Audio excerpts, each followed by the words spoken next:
My wondrous Aries. To save some time, I already shuffled the cards and laid them out. I'm using a Celtic 10 card spread that allows me to look at past, present, and future influences for the week. And as always, I'll be teaching the tarot through each card so you not only receive your message, but you start to build your own relationship with the cards because that's what this channel is all about, using tarot for our betterment and our benefit. And your benefit this week, my Ram friends, comes from taking a retreat so you could refresh and restart. You need to analyze stuff, people in situations that have kind of not only plucked a nerve, but then some. It's really taking an assessment of where you are in life and being able to tap into God in the universe to kind of get that wish and that karmic reward that you so richly deserve. Let's kick into why I'm saying it, because it's such a beautiful reading with a few major arcana cards here that's so delightful. In that first card placement is the general significator of the whole reading, is the gist of it, of kind of the vibe of the whole reading. It's the Hermit. It's a major arcana card, and it's a spiritual warrior to me. It literally means becoming a hermit.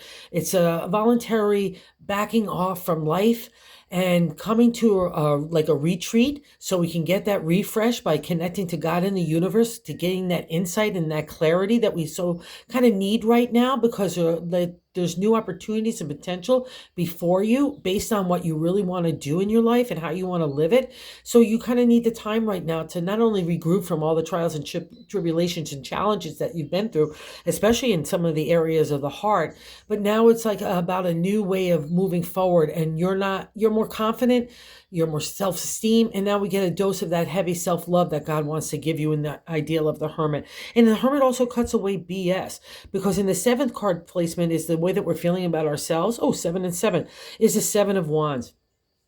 7 is the truth seeker. I'm looking for honesty and clarity in the things around me, the people in situations, all that kind of stuff. It's also a way that we could feel sometimes like we're feeling delusional, like, oh, my wish will never come true, or I must be crazy to think that this can happen. And that's why probably God is putting the emergency brakes on, saying, no, no, no, no, no, no, Aries, let's go regroup here so we can refresh and then we can get a restart, and let's get this out of the way, because the 7 means you're giving up too soon. All right before like you hit that touchdown line, you're ready to go over it, but you're saying no. I put too much energy, resources, whatever the case may be, it's not going to happen. And I say poo-poo, all right? Especially since it's sitting in the past reflection of the 5th card. What's leaving your life is the 9 of Cups. 9 is starting to end that suit of the minor arcana in the journey of our heart, love, intuition, psychic ability, emotional flow. Even dream world falls under the domain of the Cups. And the 9 of Cups is the wish card. So you've been making a wish for a while now and really starting to put some tangible efforts to see how it could pan out. And that's really great, but you've also been kind of sideswiped by people and situations, and also your own point of view of how you want to do things.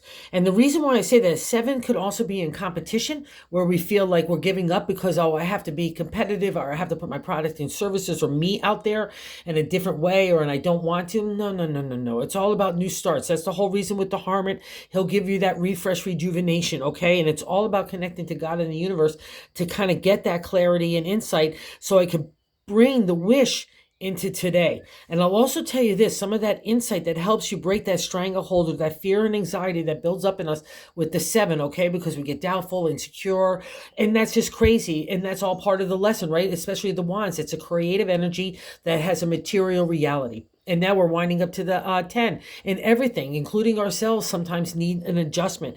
And I'll also say this, maybe one of the things that the Hermit is offering to you here is to take the time and look at people's situations, including your own thoughts and identity and how you want to live your heart, your work, all that, is that crossing card. The crossing card is not allowing the Hermit to fully manifest. So I'm feeling a little bit shaken up here. God sends in the Hermit. And the 5 of Cups is a funky magunky card, because 5 is good luck and tarot numerology, but there's always a conflict or some sort of big to get over. And the Cups, again, are a domain of our heart, right? Our wishes in that love area too as well. And the 5 is where we need to get real. We have to be looking at things in a realistic light, not only just about the people and situations, but what do we really want for our heart? And how do we want to conduct ourselves, the efforts to get that? Where do we want our emotional flow go? Where do we want our intuition to play into stuff? And that's why the Hermit here as well. I want to kind of bring that spirit energy into a flame for you, not just the material world. And that's the Five of Cups here. Is I got to get real. And what's interesting is, why is it crossing the Hermit? Don't be afraid to take that isolating. Let's say you feel like you're running 50 miles an hour to avoid stuff. No. Okay. Don't be like that. Just be real to yourself, because the Hermit is appearing because God's got a message to you. And I can't get that message to you if you're running around like a chicken with your head cut off, right? And feeling like, oh, I'm doing a lot of stuff, or there's a lot of emotional drama. I've got to pay for my attention over here. Anywhere that is, cut it out, because it's blocking your ability. Or I'm dealing with shady people. Deal with it and move on from it, okay? That's what the Hermit is here. And I'll say this, and I'll validate it as well. In the third card position is the top of the matter in the 10-card spread. It's like what I like to say, God's direction on how to navigate the week. The Knight of Cups, it's like, I want to take you a ride for the heart in a new direction, my Aries friends. I'm on my steady steed. It's white, which means purity and innocence. So you can be vulnerable and compassionate and grateful and understanding and loving and giving. You don't have to put any armor up. The Knight will protect you, right? We have a lush landscape of the potential and opportunity in the area of the heart. So let's take the ride with the Knight. And the Knight always appears to me when it's like, I don't know where we're going, but I know I need to get out of here. So wherever that stagnant energy of the Five of Cups, do not let past reflections or people's words or actions bum you out to go getting your new start, right? Or stop you, more importantly, from saying, oh, I can't do that, or I've given too much, or I can't do this. No, your wish card is here. It's still in the past reflection. It's still in the reading, though. It means it's still prominent. Its energy is still there, so you got to believe it. So the Knight wants to take you in a new direction, lovey-doveys, for your heart. And in the fourth placement is the base of the matter, the gut feeling, I like to say. It's the Ace of Pentacles. Ace means literally opportunity and potential. And here it is in the area of money, career, home, family, relationship. I give it the whole kit and caboodle. A lot of people just keep it to money and career and maybe health and community. And it's, to me, especially for an Aries, it's the whole kit and the caboodle. So that's the Ace. It's the upsurge of energy for you and all your opportunities and potential. So keep your head up and start looking around. That's what the Hermit wants to get to you. He wants to shine that lantern of insight to you, so to show you those first few steps. Baby steps, baby steps. It doesn't need to be a long it's a long walk, not a short dash, right? And this is the affirmation that you've overcome those mountains in the distance. You've realized that things are not a big deal because you've gotten a higher perspective, a higher consciousness. There's a reward for that. That's the Hermit. We're going to see that as well in the High Priestess. And it's a lush landscape of your potential to make anything materialize in the real world, including money. So don't be frightened anywhere. He's got that big gold coin. And the Pentacles represents, the 5-star represents the material world. And the circle represents the spirit. So it's all about the blending of those two worlds together. And that's where the Ace gives that new energy to say, what do you want to do really, Aries, for your heart? Even if you have to make it in the real world to do stuff while your dream comes true. But you all have the dynamic energy, again, the opportunity and potential to make anything manifest. And let's not forget, we got that wish card there. So let's not be scared in any way, even if we have to readjust ourselves or our products and services, our ideas in a new dimension. And let's definitely not get up, because that's why God is rushing in too. And I'll also say this with the High Priestess in the present day placement of the 6th card. The High Priestess is a major arcana card as well as the Hermit. And we're having a life lesson. We're having a reflective time that we really need to get in touch to, because there's big lessons to be learned. And when these guys appear, it's like you're kind of already in that space. The High Priestess is the spiritual arts. It's dealing with stuff with intuition and logic. That's what that black and white column is. I'm not afraid to venture into spirit and heart to make my decision making. I could come to hard truths, but I could also be compassionate and understanding, again, that higher perspective that we earned out of that mountaintop, right? And now everything's not a big deal. I could come and deliver justice even. I don't look for revenge. I just look for honesty and truth in the people and situations around me. That's being reflected here in the 5 of Cups. And the High Priestess is also just like the Hermit, because you have the Hierophant, their brother, which is the priest in tarot. More traditional religion, more traditional connections to God in that viewpoint. And these two are more outside that. It's like tarot, astrology, Reiki, meditation, yoga, anything that what anyone would say, oh, like a little new agey, right? But we know the power in that, and that's the power in you, because you've been really working hard to connect whatever that language is, God, universe, whatever your higher being is, that emotional, spiritual support that you turn into a material reality, that gets reflected in these two. And the Hermit also too is a spiritual warrior. It's not someone to be fooled around with. You don't get to either of these cards unless you put in the good work and good intention. We all might trip and fall. That's part of the life lessons. That's how we get there, right? But it's all about the good intention and good heart, lifting ourselves back up and trying harder to make ourselves better and better for other people around us. That's the life lessons of the major arcana. So let's not be scared anywhere in the Seven of Swords. Okay, let's not give up. Or more importantly, whatever that dream is, it's sitting there to remind you, saying, please, please, please, my Ram friends, don't give up. And what's so interesting here too is other people, the way they view you in that eighth card position is a Three of Cups as someone that's so happy, happy in partnership, happy in relationship, maybe even happy marriage, right? And that if that's an aspect for you, that's all great. Happy in life, happy in friendship, that's fantastic. So buy into that vibe. If that's touching you, then really just keep on doing it, because that's going to be the space that the Hermit and the High Priestess really want to get to work in. Because I'm not going to get into work in like stuff that's like negative or not emotionally supporting you or whatever, and the Three of Cups says, wow, that person's got so much going on in the area of the heart. Then look how happy they are. They have a smile on their face, a kind word on their lips. I know a lot of Aries like that, and they're wonderful, wonderful people, and they bring joy to other people's life just by saying hello. And that's the Three of Cups, okay? So wherever that touches you, Aries, buy into it, because it's your reading. And in the ninth card position, our hopes and fears. Simple definition, I'm going to get straight to the point. The Page of Cups. The Page of Cups is self-love in tarot, so you need to reflect on that. That's why that cup is there to say, hey, what do you really want for your heart? Remember who you are. Remember how strong you are, how confident. All that self-love and nurturing that you can give to yourself. You're like a little seed. Give it the water of emotion, the sunlight of divine order and clarity, right? Rich soil of abundancy of the pentacles. That's a representation of the trees, and the blossoming of our potential and opportunities.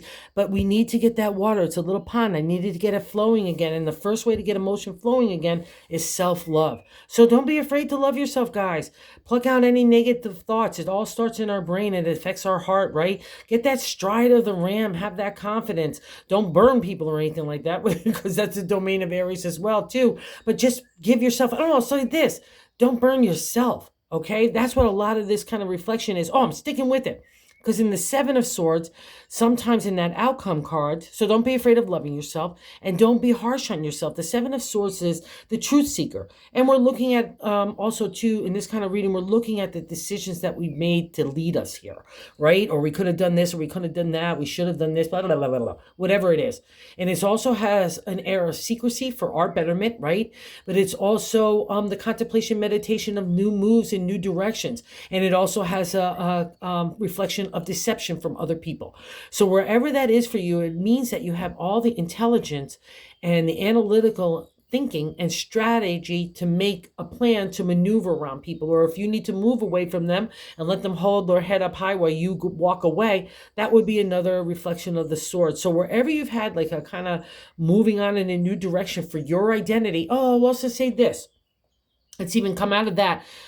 It's all about you. So that wish and the love and the Hermit, ask yourself really, based on this new Aries, who are you? What are you? And what do you want to do with that? That would be a reflection of the seven, really, in the exalted positive reflection there. And it means that you have all the power, even if you want to keep those thoughts to yourself. That's the Aries way sometimes, until you get things figured out. And that's what this reading is all about, helping you get things figured out and giving you the time and space and do so. So no rushy, antsy-pantsy feeling as well, okay? It's all about taking care of you, right? Talking to yourself gently, treating yourself in the heart and spirit gently.